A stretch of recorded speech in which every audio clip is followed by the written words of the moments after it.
nombre del Padre, del Hijo y del Espíritu Santo. Amén.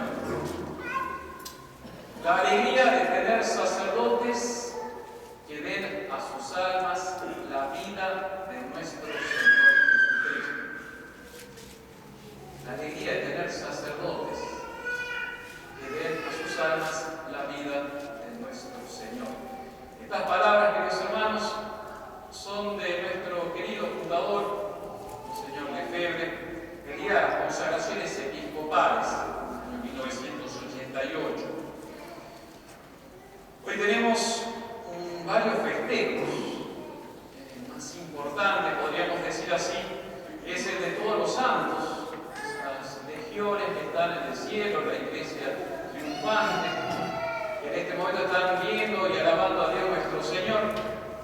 Todas esas almas santificadas por nuestro Señor Jesucristo, por su sacrificio, por su doctrina, por sus sacramentos, por su gracia. Que por otra parte también una fiesta para nosotros en la fraternidad. Cumplimos 52 años en que la congregación empezó a existir canónicamente con la aprobación diocesana en Friburgo.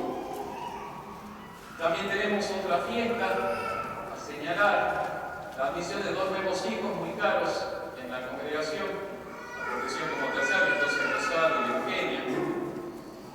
Y también tenemos hoy una somera y sintética exposición sobre el don de consejo, la última disertación del ciclo Prudencia y don de consejo.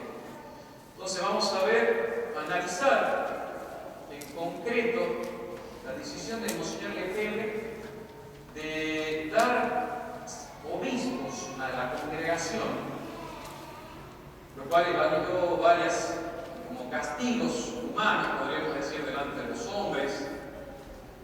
Quizás esto nos sirva para prever decisiones próximas que tendrá que tomar nuestra congregación.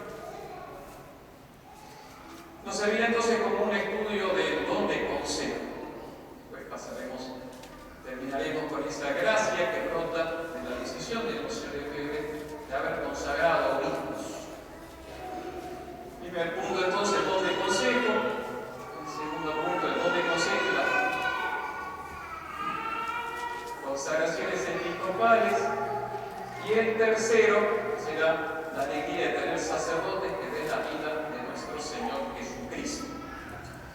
Primer punto, entonces, el don de consejo.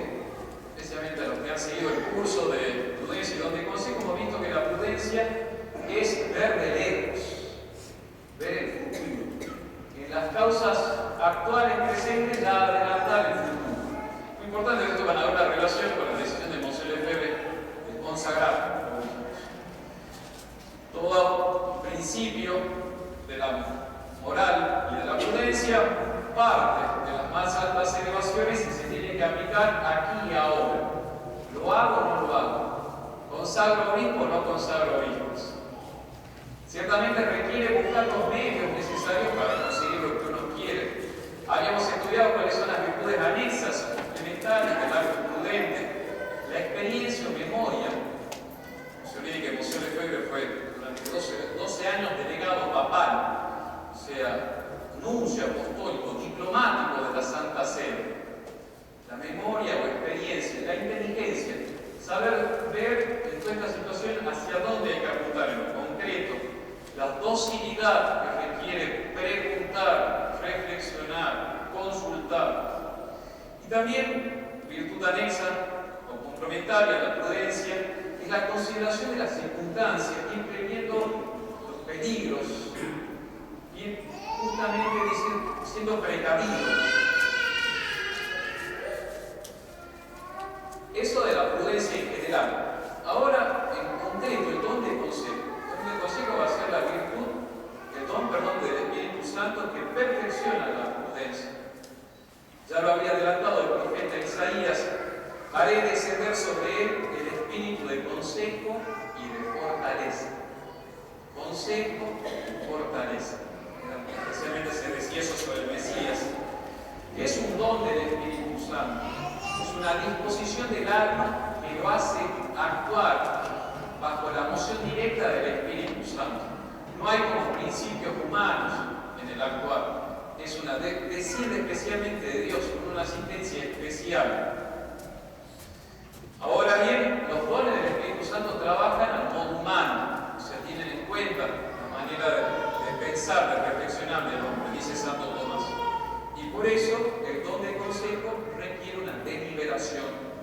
la indagación de la razón. Pero se da en casos así muy difíciles que uno realmente no puede prever. Humanamente uno puede usar la prudencia, sí, puede aceptar o tal acción, pero las causas son tan fortuitas, son tantas, que es muy difícil conocer todo. Por eso el libro de la sabiduría dice: son inseguros los pensamientos de los hombres y nuestros cálculos son muy aventurados. Vos necesitas como una asistencia de Dios para acertar en esta decisión difícil, prudencial. Y en ese momento, va diciendo Santo Tomás, de doble consejo, la cabecita humana es como movida por esa emoción mucho más fuerte que es la de Dios, que lo lleva a tomar una determinación correcta, aquí y ahora. Santo Tomás va a decir que todos necesitamos un don de consejo, todos, para subir en la santidad, para ir tomando las decisiones concretas, correctas, necesita ser movido del Espíritu Santo. Eso es el don de consejo en general. Ahora vamos a aplicarlo, siendo más aniversario de nuestra congregación, nuestra fiesta hoy, a las consagraciones episcopales que hoy nos hacen subsistir.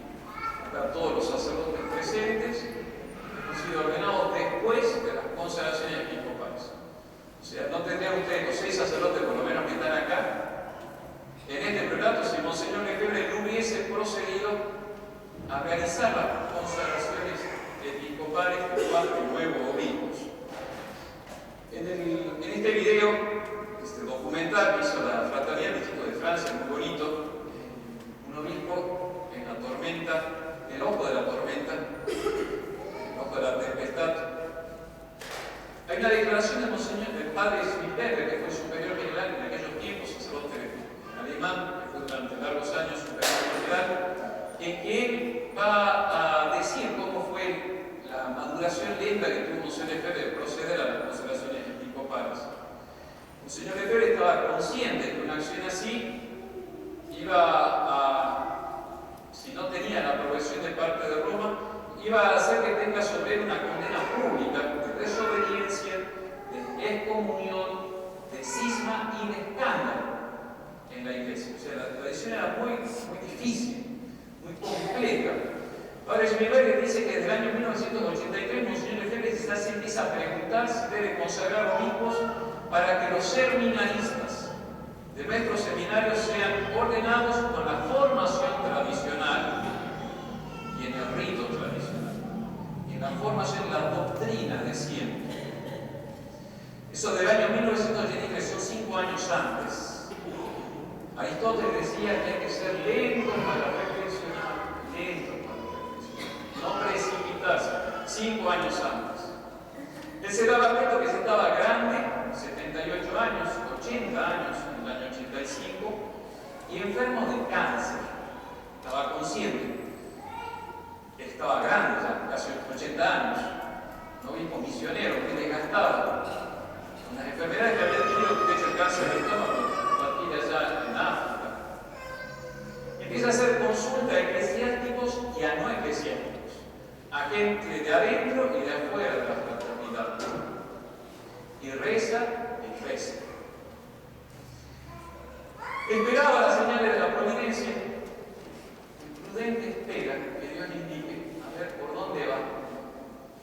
Y en el año 85, al final, se anuncia de la Santa Sede que el Papa va a hacer la reunión de todas las religiones para pedir por la paz humana en Asís. Fue un gran escándalo, los que estaban presentes se acordarán, yo me acuerdo de chico, ver al musulmán rezando en una iglesia católica, los católicos escuchando al musulmán, los judíos, y de todo, de todas las religiones africanas, americanas, toda una mezcla de todo, metamos todo junto. Y eso fue para Monseñor Lefebvre ya como la señal de que la cosa venía muy mal, y que el mal estaba muy profundo metido en la iglesia, y que no iba a ser una solución rápida. Por eso él anuncia al año siguiente que va a hacer consagraciones episcopales. Por eso comienzan las tratativas con Roma. El prudente tiene que ir viendo los medios que se van poniendo, y tiene que analizarlos, considerarlos, sopesar, pensar, reflexionar y luego juzgar. Comienza entonces una serie de viajes a Roma, de hablar con tal o cual delegado, especialmente hacer el cardenal Ratzinger, que era el cardenal prefecto de la fe, para ver si se podía o no. Dicen que sí, dicen que no, que hay que ver. Hizo todo lo necesario, va a decir: yo escribí, he escrito, he hablado, he ido, he estudiado y he escrito varios documentos para hacer un acuerdo con Roma. Pues estaba consciente de la pena de excomunión que iban a dar. Y así llegamos al 5 de mayo de 1988, es decir, un mes, 3 semanas antes de las consagraciones episcopales. Monseñor viaja a Roma con sus principales, los dos teólogos que le iban ayudando, entonces el Monseñor Cristian de Madrid. Del otro lado estaba el cardenal Ratzinger en representación del Papa, y sus delegados también, sus secretarios. Se llega a la firma de un protocolo. Nosotros, los superiores de Cristo, yo lo he visto firmado, yo firmo esto, el protocolo del 5 de mayo, donde la Santa Sede, permitía la misa tradicional a todos, de la fraternidad, le daba un estatus canónico a la congregación, y también se comprometía a crear en la Santa Sede, en Roma, una oficina vaticana que proteja a todo el movimiento tradicional, que fue después la oficina Iglesia de Ellos, y Santa Servida, el Papa Francisco la desarmó. El tema estuvo que ese día no le dieron ninguna respuesta respecto a las consagraciones episcopales. Él sabía que estaba consciente, Roma estaba consciente que era un obispo de casi 80, en ese momento tenía 82 años, 83 años, que en cualquier momento podía partir enfermo, era cuestión de tiempo. Monseñor Lefebvre dijo: yo quiero consagrar episcopales, pido el permiso a la Santa Sede. Sí, lo vamos a dar, pero más tarde. ¿Cuándo? ¿El 30 de junio no? ¿El 15? No. ¿El 15 de agosto no? ¿En septiembre tampoco? En diciembre veremos. ¿Y quiénes van a ser los designados? También tenemos que estudiar. Una parte fue ese vamos dando a largas. Monseñor Lefebvre fue un hombre del Vaticano. Conocía el lenguaje vaticano, cómo trabaja la mente del funcionario vaticano. Sobre todo, lo que más le llama la atención es que el delegado del cardenal Ratzinger da una carta diciendo: Monseñor, usted va a tener que pedir disculpas al Santo Padre. Pedir disculpas. Y esa noche Monseñor firmó, esa tarde del 5 de mayo, volvió a Albano, un priorato cerca de Roma, 40 kilómetros, y esa noche se quedó pensando: ¿qué significa pedir disculpas? Dice: si estoy en error, por supuesto que hay que pedir disculpas para volver a la verdad. Pero ¿a qué verdad me quieren hacer volver? ¿O cuál es el error que me están acusando? El error, la verdad, se está midiendo actualmente en los términos, en los parámetros del Concilio Vaticano II, de esta iglesia que va reformándose. Entonces, el movimiento tradicional tiene la culpa de ser un escollo de ese movimiento de reforma. Y el Monseñor, esa misma noche, al día siguiente más bien, es cuando él no se presenta en el desayuno, una persona muy regular, maestro, nuestro querido fundador, era muy regular, siempre horario, no llega al desayuno del 6 de mayo en Albano, y le dicen al superior, al padre superior de ese momento: mire, Monseñor dijo que ya viene, que está escribiendo una carta. Al minuto se presenta y dice: padre, tengo una carta, vamos a ir al Vaticano. Voy a dejar esto, voy a retirar mi firma del protocolo de ayer. Porque me doy cuenta que lo que quiere hacer el Vaticano, la Santa Sede, es tolerar el movimiento tradicional, haciéndolo reconocer que está equivocado. No importa, Monseñor Lefebvre, no importa la fraternidad, es la tradición. Son los 20 siglos de iglesia que están pidiendo que se perdone, pedir perdón ante esta nueva iglesia conciliar. Y es por eso que él retira la firma el 6 de mayo y dice: procedo a las consagraciones episcopales el 30 de junio. Aristóteles decía: ser lento para tomar la decisión, pero una vez que se toma la decisión, proceder rápidamente y ejecutar rapidísimo. 6 de mayo, 30 de junio, momento de avisar al público que se hacían las consagraciones episcopales, aclarar cuál era el sentido, que no quería ser un cisma, tener que decidir los nombres de las personas, de los sacerdotes que iban a entrar como obispo, con ese sentido humano, prudencial. Monseñor Lefebvre traía por sus largos años de superior: ¿en quién se puede confiar? ¿Qué cualidades tiene este? ¿Cuál tiene el otro? ¿Cuáles son las ventajas de este y de aquel? Y así se llegan a las consagraciones episcopales. Comenzó el sermón de las consagraciones episcopales. Monseñor Lefebvre dice: no, me voy a dar dos anuncios informativos. Ayer, la nunciatura de Berna, la capital de Suiza, me envió un delegado de la Santa Sede con una carta del Papa que me decía que ponía ponía un auto a disposición y que me llevaban hoy mismo, por el día anterior, el 29 de junio, me llevaban a Roma. Todo esto, dice Monseñor en el sermón, todo esto sin decirme ni el por qué ni a dónde debía dirigirme en Roma. Juzguen ustedes mismos respecto a la oportunidad y prudencia de esta medida. El curso. Juzguen ustedes respecto a la oportunidad de la medida. Le dan un auto para llevarme a Roma, no me dicen para qué ni a dónde voy. Dice, yo muchas veces he ido a Roma el mes anterior, intenté hablar con el Santo Padre y no me había dado audiencia. El día anterior, hay algo que no, esto no es de Dios. E inmediatamente en el sermón del 30 de junio del 88, Monseñor Lefebvre dice, es necesario que todos comprendan bien que esta ceremonia no es un cisma. No se trata en absoluto de separarnos de Roma ni de formar una especie de iglesia paralela. Lejos de mí el elegirme en Papa, no soy nada más que un obispo de la Iglesia Católica que continúa transmitiendo la doctrina. Primero es el principio, ¿no? No quiero hacerlo así. Nos encontramos ante un caso de necesidad. Lo hemos hecho de todo intentando que Roma comprenda que es necesario volver a la posición de Pío XII y de todos sus predecesores. Hemos escrito, hemos ido a Roma, hemos hablado, Monseñor de Castro Mayer y yo hemos enviado cartas varias veces a Roma. Pero todo esto sin ningún fruto. Queríamos decir que Roma comprenda que el concilio este ayornamiento, este cambio no es católico ni conforme a su doctrina de siempre. Sigue el sermón diciendo, ¿por qué cambio? Si va bien con las tratativas, un acuerdo. ¿Y por qué el Señor me pregunta, no ha continuado con esas conversaciones que daban la impresión de cierto entendimiento? Toda la prudencia de donde considero que está actuando acá. Precisamente porque al mismo tiempo que ponía mi firma en el protocolo y le enviado al cardenal Ratzinger que me traía este protocolo para firmarlo, me entregaba seguidamente una carta en la que me rogaban que pidiese perdón por los errores que yo profesaba.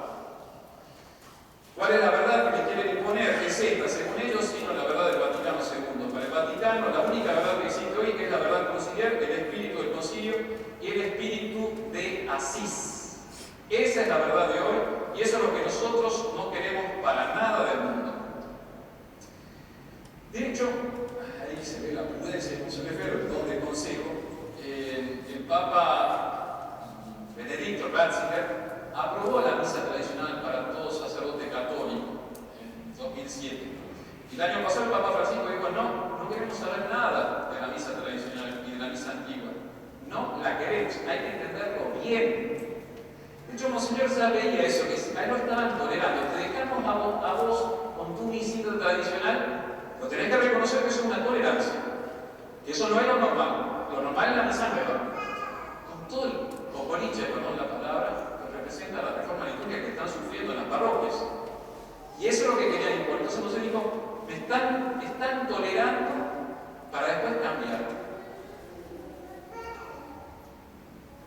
Es imposible ponernos en manos de los que quieren llevarnos al espíritu del concilio, al espíritu de Asís. No es posible. Y ahí, Monseñor, justo para la clase, dice, juzgo que es mi deber poner los medios para llevar a cabo lo que llamaré operación supervivencia. Justo, el prechípere, el mandato. Tengo que poner los medios para llevar a cabo la operación supervivencia de la tradición. Por eso hoy, al consagrar a estos obispos, estoy persuadido de continuar, de hacer vivir la tradición, es decir, la tradición de la Iglesia Católica. Pongo los medios, consagrando obispos.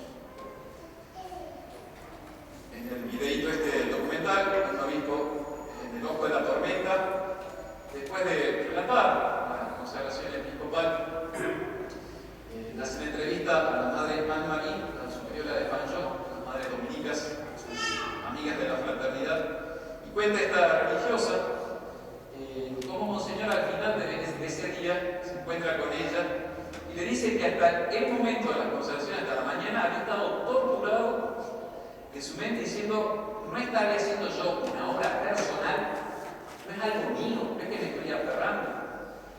Pero dice que después de la ceremonia, cuando vio a sus 4 obispos nuevos, que iban a dar la continuidad de la obra de la tradición a nosotros, queridos hermanos, a nosotros, descansó en paz, dijo, ya está, ya me puedo retirar. De hecho va a morir un par de años después, ya muere Monseñor. Entonces, el don de consejo es deliberar con Dios y dejarse llevar por Dios y tener la fuerza de Dios. Monseñor sabía que iba a servir eso de castigo público. De hecho, es muy chistoso, en el mismo sermón de las consagraciones, ya está terminando y dice, yo sé que lo que estoy haciendo ahora va a ser interpretado por los medios de comunicación, estaban todos los periodistas filmando y todos nos miran y sonríen. Va a ser interpretado como que me estoy acumulando, estoy haciendo signos, pero no es así, para nada. Lo único que quiero hacer es continuar la obra de la tradición católica. Ya llegamos al último punto, que es la alegría de tener sacerdotes que den la vida de nuestro Señor Jesucristo. En particular le digo a usted, querido Gonzalo y Eugenio, la alegría también de formar parte de una familia sacerdotal. Saben bien, queridos hermanos, dice Monseñor en ese sermón del 30 de junio, que no puede haber sacerdotes sin obispos. No puede haber sacerdotes sin obispos. Por eso también voy abriendo el paraguas. Los tres obispos, uno está muy grande, lo van a ver en diciembre. No soy profeta, pero hay que prever. Y ahí yo sé que muchos se van a asustar, porque quizás vuelvan a caer las sanciones y las excomuniones.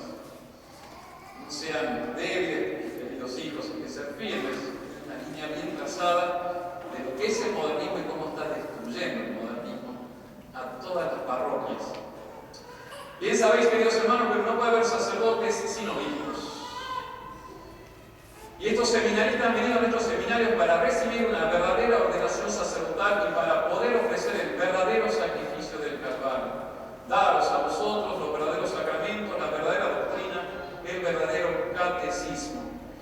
No puedo en conciencia dejar a estos seminaristas huérfanos y a ustedes no puedo dejarlos también huérfanos desapareciendo sin hacer nada para el futuro. No es posible. En ese momento el Señor se emociona, la gente aplaude, pero la misa tradicional dio lo mismo, porque era justamente el Señor se exponía como un padre al cual le van a caer todas las sanciones ante el mundo para no dejarnos huérfanos. Nosotros, y esto es el tema de la santidad de los santos de hoy, no podemos santificarnos, salvarnos sin el sacrificio de nuestro Señor Jesucristo, sin la misa, a la cual Gonzalo y Eugenia se comprometen a intentar asistir siempre que pueden. De aquí, del altar, van a salir las gracias para perdonarnos nuestros pecados, para salvarnos y santificarnos. Entonces, Monseñor Gregorio lo que ve es que dando obispos que van a ser sacerdotes, esos sacerdotes van a celebrar la misa, de esa misa van a salir las gracias y los sacramentos, de esos sacramentos se va a dar la vida a las almas y de esas almas se van a hacer los matrimonios cristianos, las familias católicas, y así va a empezar la reconstrucción de la cristiandad. El prudente es el que ve de lejos y que sabe elegir los medios para conseguir los fines. Cuando entra Monseñor Lefebvre en la procesión larga, entraron 10.000 personas que habían viajado a Suiza, en aquel tiempo no era tan fácil viajar. Apenas entraba y veían esa larga fila de sacerdotes y esos 4 sacerdotes que iban a ser consagrados obispos, y a Monseñor Lefebvre, como Monseñor de Castromaya, que iban a dar el sacramento del episcopado. El pueblo fiel empezó a aplaudir, agradeciendo a Dios esa dicha inigualable y valorable de tener obispos y sacerdotes. Y así decía Monseñor, vuestros aplausos tradujeron vuestra alegría por tener al fin obispos y sacerdotes católicos que salven vuestras almas, que den a vuestras almas la vida de nuestro Señor Jesucristo mediante la doctrina, los sacramentos, la fe y el santo sacrificio de la misa. La vida de nuestro Señor, de la que tenéis necesidad para ir al cielo, está desapareciendo por todas partes en esta iglesia conciliar. Y ya al final, el Señor termina, así termino yo, emocionado también se lo vea al Señor, diciendo, dentro de algunos años, solo Dios conoce el número de años que será necesario para ese día en que la tradición encontrará de nuevo sus derechos en Roma, seremos abrazados por las autoridades romanas que nos darán las gracias por haber mantenido la fe en los seminarios, en las familias, en las ciudades, en los conventos, de nuestras casas religiosas para mayor gloria de Dios y la salvación de las almas. Ave María Purísima.